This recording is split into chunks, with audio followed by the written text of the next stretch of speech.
Welcome, everybody, to the Emerging Screenwriters interview series. Here we are again. And today we are speaking to Joey Day Hargrove. Hi, Joey. Hi. Hello. Do you go by Joey or Joey Day? Just Or Joey. But just I Joey? feel like Joey Day makes me sound a little bit more like I'm a girl. So I try to add it in. Right. Have you always gone? Is that like your given name? Is it Joey? Is it That is Josephine? Or my given name. My parents really cool. wanted a boy. And they just sort of stuck with one name. It was going to be Joey Scott if I was a boy, Joey Day if I was a girl. So Oh, they well, didn't it really suits give me you. any options. Like as a kid, I would have definitely gone by my middle name, but it was Day. And I was like, that's not a name either. So You're stuck with it. I, They were like, "You're stuck with it, girl. You're Joey." I like it. I think it's good. thanks. My older Um, sister used to tell everyone my name was Josephina, just so I'd say like, no, it's oh, not. And then it looked like I was lying, and it was a whole big thing in my childhood. and that's where the writing career began with the trauma of the childhood name. Exactly. I owe it all to my sister. All Perfect. the years All of right, torment. so let's start with a couple of little icebreaker questions that I like to ask anybody just to kind of get into it. What are you watching right now? What are your favorite shows or movies or I think like most of us, I'm watching way too much television. I watched a lot of things. There's a lot of really good shows and a lot of watchable shows, but the ones that I absolutely love are I loved Shrinking, Ted Hmm, Lasso, The Marvelous Mrs. Maisel. I can't wait for The Great to come back. So I kind of gravitate towards like the really fun, feel good shows. And I watch a lot of the dark ones. I watch like Succession and Yellow right. Jacket, but they just don't have the same effect on me when it's over. That is true. I feel that way. Like I just watched Beef and it gave Mhm. me so much anxiety that I'm like, can I continue watching this? Because it's a lot. I haven't watched it yet. Now I'm hesitant to. No, Well, it's it's like the news awesome. It's is so great, but it's a depressing. lot. Yeah. So it's like when I watch TV, it's so nice to watch something that makes you smile. Right. You leave an episode of Ted Lasso and you're feeling good. You're like hopeful. Exactly. Yeah. And then you watch Succession and you're like, wow, this is a Humanity is lot. terrible. I know. Families are horrible. No. Never be rich. Um, okay. And then who are your heroes as writers in the industry, as producers or filmmakers or even actors? Like who do you look up to or want to work with? I mean, there's a million people I want to work with stuff. Like right now, I'm very impressed with Brett Goldstein because he's Mm. a writer on both Ted Lasso and Shrinking. And I was like, how is he doing this? And I see like his name for doing stand-up all around LA. And I'm like, how does this guy have time? I So I think he's know. very impressive. And then like Amy Sherman Palladino, I mean, she's had so many successful shows. And I think just the longevity of that is very impressive, knowing how hard it is to get anything made and anything made that turns out well and to keep doing it. Those are some good ones that I haven't heard yet. So that's Oh. exciting. Okay, so let's start all about you. This is all about Joey. So tell us your origin story, if you will. Like not, I was born on a windy day, but like when you think about storytelling, where did you begin? That is a top question. I always loved writing, like just creative writing, and in school it was always fun and easy, and it wasn't something that I ever thought of as a career. And I always loved movies. And I think, I grew up in Oklahoma, so it's not like there's a Mm. bustling movie industry. So it never really occurred to me that someone was writing these movies, like they just appeared, TV appeared. I loved TV. And then when I was in college, I was taking a class just for like an easy A, this little like English class, and she would let you kind of respond to the material in whatever way you Mm. wanted. I would write short stories because it was easy. And she wrote on one of my stories, like, this could be a movie. And I thought, people write movies? Like, I want to do this. So I sort of went off that one little comment. And this teacher was a little bit nuts too. But that was kind of a changing point for me. And What was the teacher's name? Do you remember? Susan Smith Nash. Nice. Susan Smith Nash. Good job. um, so when did you go to college and then like when did you kind of start your trajectory actually into screenwriting? That was during college that I had that teacher, and then I took like the next semester I took like an intro to screenwriting class because I was like, oh, this is, and of course, like, it was my senior year and I had like no film classes, so they were like, you also have to take this intro class to take this. So I was like suddenly taking 3 film classes to graduate. But it was great. And then I moved out here and I did like the UCLA professional program for a year, and I've sort of taken a couple like UCLA extension classes and just mainly wrote though a lot.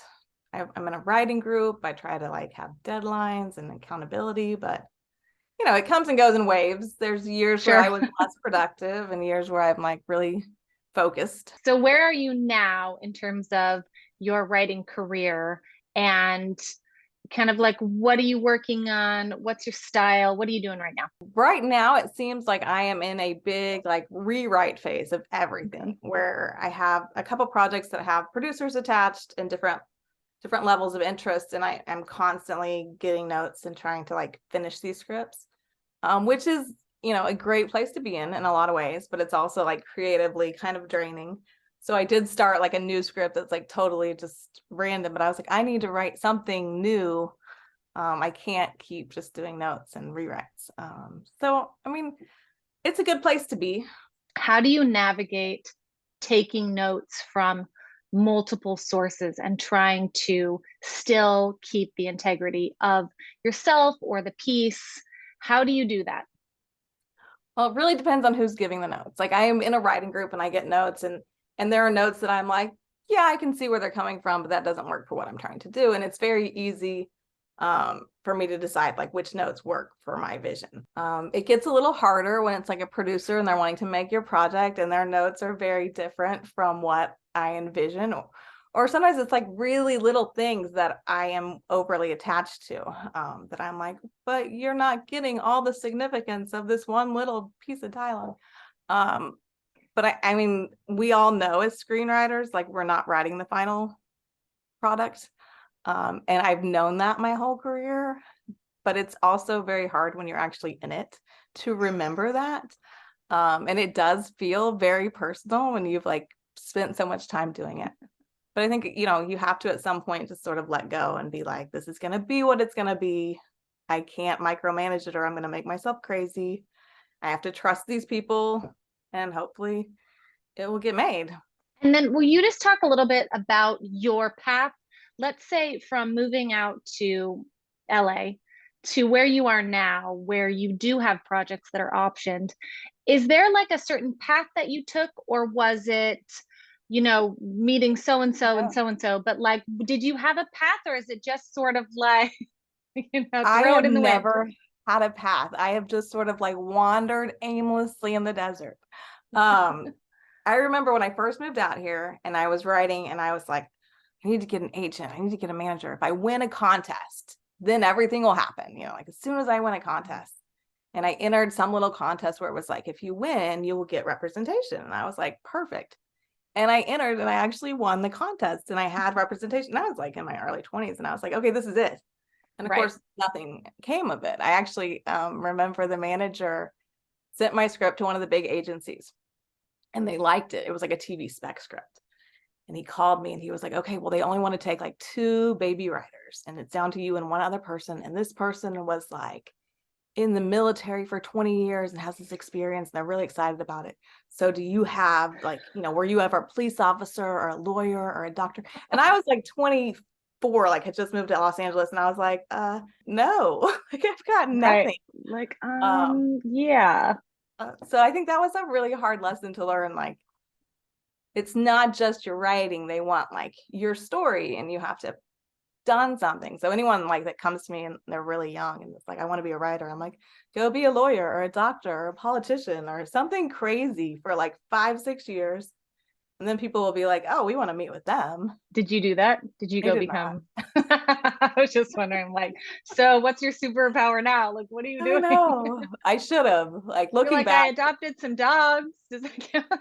I did foster a couple dogs. I now have a stepson and a husband and all sorts of like things, but never went for like the really interesting career choice. It's still life though.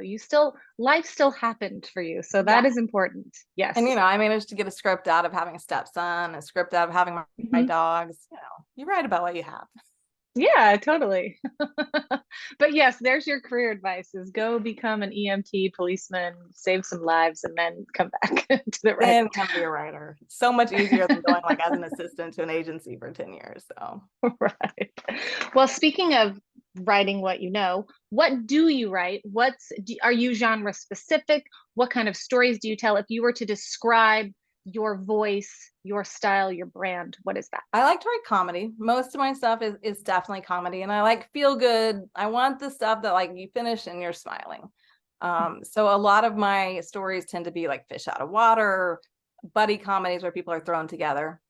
But I'm a big Brene Brown fan, and she talks Mm, about in one of her books like the difference between belonging and fitting in. And I think that's a big theme in my writing, where you have people who are fitting in, they don't quite belong, and then they find their belonging in some place where they least expected it. And I think especially being a woman, and like a lot of the stuff I write has female protagonists that are younger or my age, and it's like we're all kind of looking for that belonging our whole lives.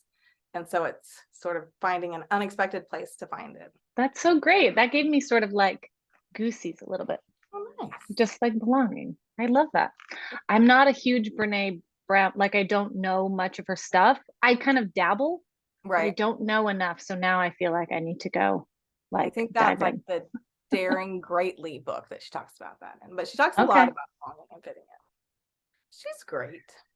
Yeah, and I feel like that gets more difficult as you get older, and Hmm. it's harder to make friends. We always joke about, well, I always joke, I don't know, who's we?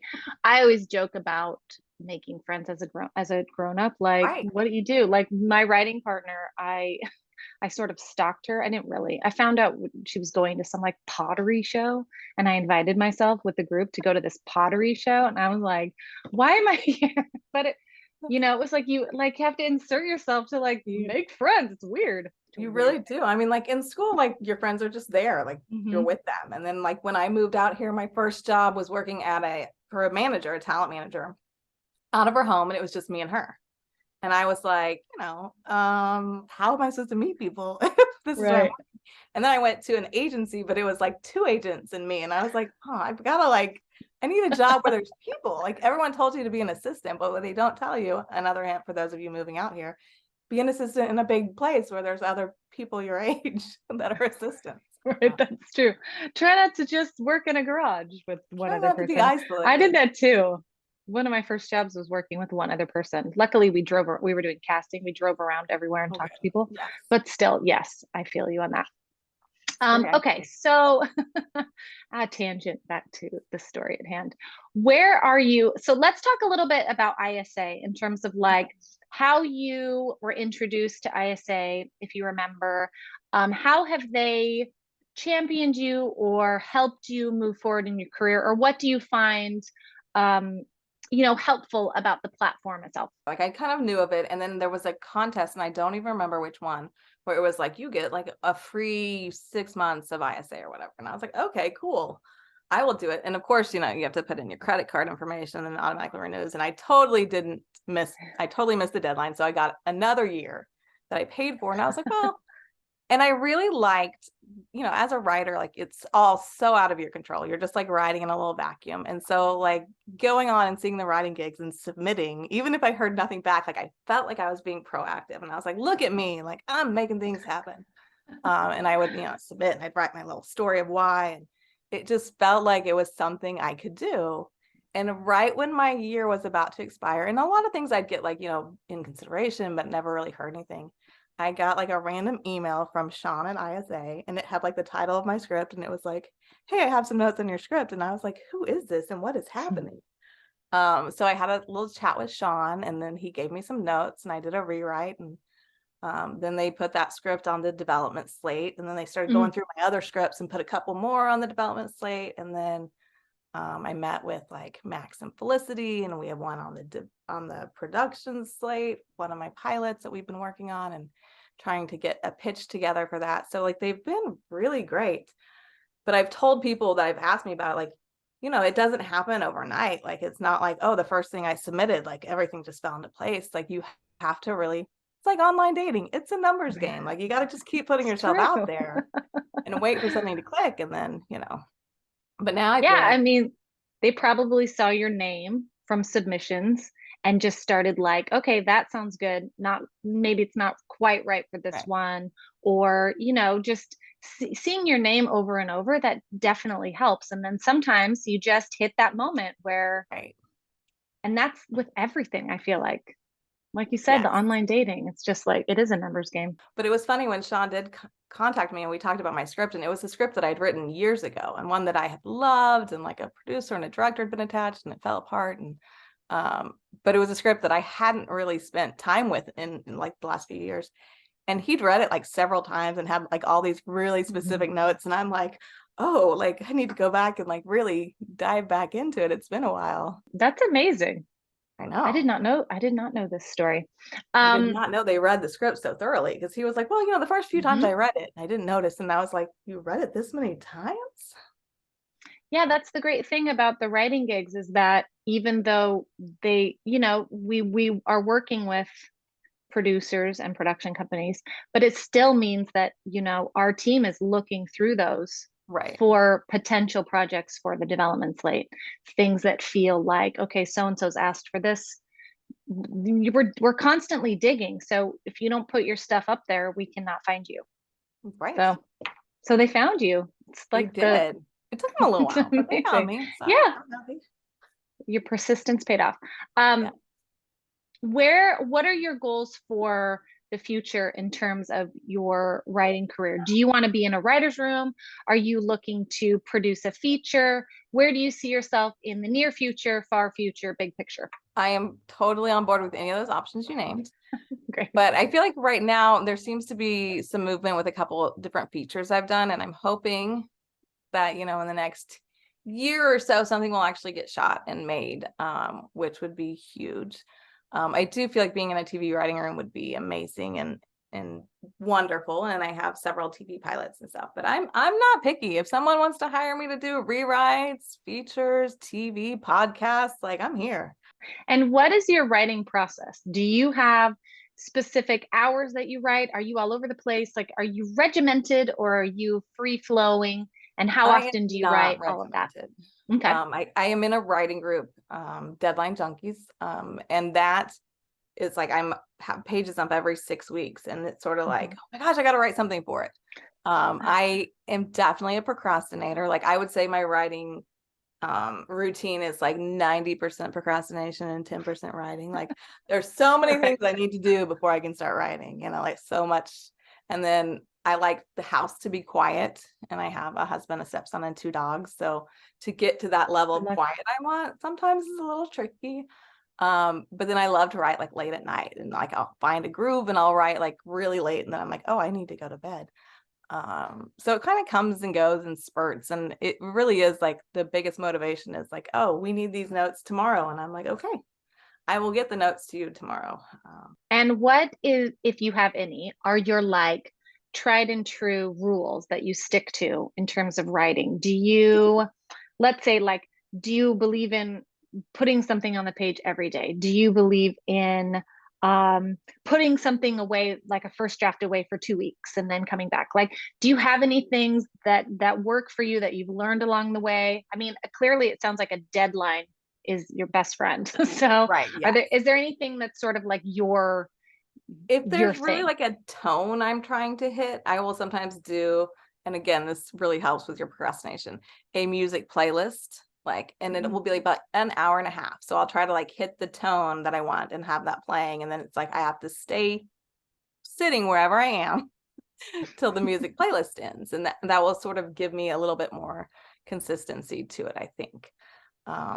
My dogs are like, what do you mean you're gonna sit still for an hour and a half? Like we've got places to go. But I really attempt that. It doesn't always work. And I think the biggest thing for me is like I have to love the characters. Like if I don't like the characters, no one's gonna like the characters. And so a lot of times it's sort of casting it in my head and hearing that actor's voice to really make it. Or sometimes there are people I know, but don't tell my family that. They might recognize Right. them. Yeah, don't tell anyone about that antagonist in there. And then what advice would you, like, if you were looking, either advice to younger writers or if you were talking to your younger self, what advice would you give or guidance would you give to those sort of newbie writers who are starting out? I mean, I think they need to go join the army and be like a Right. medic, helicopter pilot type thing. No, but I really think it is like you have to live your life and you have to have experiences. And I was really naive in the beginning, and I'd have some meetings or some interviews for like fellowship programs, and I thought like, oh, they just want to make sure that I'm like a nice person that they'd want to work with. And that is not at all what they're looking for. Like they're looking for you to be big and kind of obnoxious and to like seem like you're gonna make sure your voice is heard and that you have Mm. like a really distinct voice. And I was raised in Oklahoma and sort of this like I'm a polite Southern girl. And so I would just sort of answer questions and nod. And I was like, I'm not doing this right. And I kept getting feedback like, you're really bad in meetings. And I was like, huh. And it took me a lot longer than it should have to kind of realize like they don't want me to be nice and polite. They want me to talk. Wow. Well, you've grown because I think you're doing wonderful in this interview. So congratulations to you. Do you find that struggle? Are you introverted at heart? Do you find it like difficult to sort of like extrovert Yeah, yourself? I am definitely an introvert. I hate pitching projects. I hate networking events, anything where they're like, we're just gonna have like some networking for an hour. I'm like, oh, don't make me go. So that is a struggle. I mean, as a writer, like being an introvert really helps. But those skills you need to promote your writing are not natural to most writers, I don't think. So there's a few that, somehow have both worlds covered and they're like, oh, I can go out and schmooze people all night and talk about my writing. And that is not me. I know it's the daily struggle of the writer of like, oh God, I have to like talk to people. That's I'm like, not what I signed up for. I just wanted to Yeah, write my scripts and then like send it out in the universe and it get made right. exactly as it is, word for word. No. No, it's not the 80s anymore, not the 90s. Now you got to be like, Exactly. I had a manager that actually made me take a stand-up class because she was like, you need to get more oh, comfortable. And I was like, this is the worst thing I've ever had to do in my life. And at the end of the stand-up class, he was like, you have to invite people. And I was like, I'm not inviting people to see me do stand-up. He was like, you have to invite people. And I was like, no. So like, how I'm did just that doing go? stand-up with no one there. I'm like, I'm not inviting anyone I know to see this. My one and Uh, only stand-up. how did you do that? I've done that too, but I liked it. So, how did you survive that? How long I think was I it? survived it because honestly, no one I knew was there. And it Okay. was like, even like you had to write, like your little intro, and they're like, this will be her one and only performance. And like somebody emailed me and was like, you were great. Like, do you want to do this? And I was like, no, I No, want to do other absolutely little no. shows. And then But like did he recorded it and he sent us a oh, video. And it was like a you're WeTransfer like link. And by the time I watched it, it had like vanished. expired. And I emailed him and was like, oh, I missed it. And he was like, I had a feeling you wouldn't watch yours in time. I saved it. Like, thank you. But I still don't know that I've ever watched it. Like I looked at it once. Like I kind of wanted to see what it looked like. But I Right. was like, I can't watch this. Do I you will think it probably helped never you watch though? this interview. Do you think it helped you though? Did a little bit. I think like having to write the material helps me more than Mhm. the actual like having to stand up. And I Sure. also I work at a church and I do these youth programs, and I had done like a 24-hour lock-in with the youth the night before, hadn't showered and had to drive straight to my stand-up performance. So, there's nothing to like really build your confidence and like being all rumpled and no makeup and like hair in a ponytail. You're like, but I didn't invite anyone, so it's I all was good. like, But you thank recorded goodness it. So nobody saw great. this. Is there anything else, final words of wisdom? Do you want me to ask you a couple fun questions? Totally up to you. I'm up for how fun of questions are we talking I now? mean, they're like writer fun questions. Like, Okay. what's your favorite word? Oh, I don't even have an answer to my favorite word. I have a favorite word. Um, What's your no, least favorite word? What's the word that you're I don't know. like, I don't like the word concur because it Really? sounds like What about it? it sounds negative. So Okay. it means, I agree, but it sounds like I concur, like I don't, it's just contradictory to me. I feel like that about non-plus. Like non-plus Hmm. should imply that you are like not excited. So I get very confused. And I think people use Totally. it wrong too on top of that. So then it just adds I to the would agree. confusion. And then what's your biggest grammatical or spelling error that drives you nuts? Either you do it or you see it. I think just all the misused contractions and stuff, the Mm. there and those are crazy. But for whatever reason, I cannot spell the word restaurant. Like every single time I spell it, like spell check gets it. And I'm like, who spelled this word in the first place? Such a mess. I And love that. embarrassment too. I'm like really You're like, thinking it how many through. R's, how many S's? What are we doing here? And then I'm like, that looks so wrong. And then I'm like, oh, that's right. Okay. You're like waiting for the little red line to show up. You're like, I Mhm. did it. It only took me 20 years to figure it out. Amazing. Well, thank you so much, Joey, Thank for you. being our subject of an interview today. And if you want to check out more interviews, go to the Emerging Screenwriters interview series. All right. Thank you so much.